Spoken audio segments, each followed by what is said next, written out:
సర్వశక్తుని వైపు నీవు తిరిగిన ఎడల నీవు అభివృద్ధి పొందెదవు.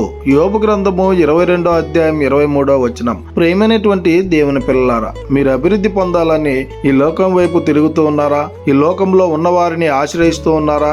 నువ్వు చేస్తున్నటువంటి ఉద్యోగంలో కావచ్చు, నువ్వు చేస్తున్నటువంటి వ్యాపారంలో కావచ్చు, నువ్వు చేస్తున్నటువంటి పనిలో కావచ్చు, ఈ లోకం మీద ఆధారపడి జీవిస్తున్నటువంటి నీతో ఆ యేసుక్రీస్తు ప్రభుల వారు వాగ్దానం చేస్తూ ఉన్నాడు. ఇంతవరకు నువ్వు ఈ లోకాన్ని ఆధారం చేసుకొని ఉండొచ్చు, ఇంతవరకు ఈ లోకంలో ఉన్నవారిని నువ్వు నమ్ముకొని ఉండొచ్చు. ఈ లోకంలో ఉన్నవారు మాట తప్పచ్చేమో కానీ ఆ యేసుక్రీస్తు ప్రభుల వారిని గనుక నువ్వు ఆశ్రయించినట్లయితే, ఆయన వైపు నువ్వు తిరిగినట్లయితే నిశ్చయముగా ఆ యేసుక్రీస్తు ప్రభుల వారు నేను అభివృద్ధి చేసేటువంటి దేవుడిగా ఉన్నాడు గనుక ఇక నుంచి అయినా ఆ యేసుక్రీస్తు ప్రభుల వారి వైపు మనం తిరిగేటువంటి వారంగా ఉండాలని కోరుకుంటూ ఈ దిన వాక్యం ద్వారా దేవుడు మనలందరినీ బలపరిచి దీవించి ఆశీర్వదించును గాక. ఆమేన్. ప్రార్థన. మమ్మల్ని మిక్కిలిగా ప్రేమిస్తున్న ప్రియ పరలోకమందున్న మా తండ్రి, మీకే కోట్లాది వందనాలు స్తుతి స్తోత్రాలు ప్రభా.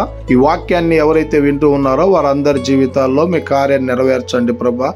ఎవరైతే వృద్ధిలోకి రావాలని కోరుకొని తండ్రి అయ్యా ఈ లోకం మీద ఆధారపడి మోసపోయి నిరాశ చెంది ఉన్నారు, వారందరి జీవితాల్లో మీరే తండ్రి వెలుగును ప్రసాదించి వారందరికీ మీరే అభివృద్ధిని దయచేయమని ప్రతి బిడ్డను మీ కృపగల స్థాలకాపు చెప్పుకుంటూ కృపనే కోరుకుంటూ యేసుక్రీస్తు పరిశుద్ధ నామాన్ని అడిగి మరి ప్రార్థన చేస్తూ వేడుకుంటున్నాము తండ్రి.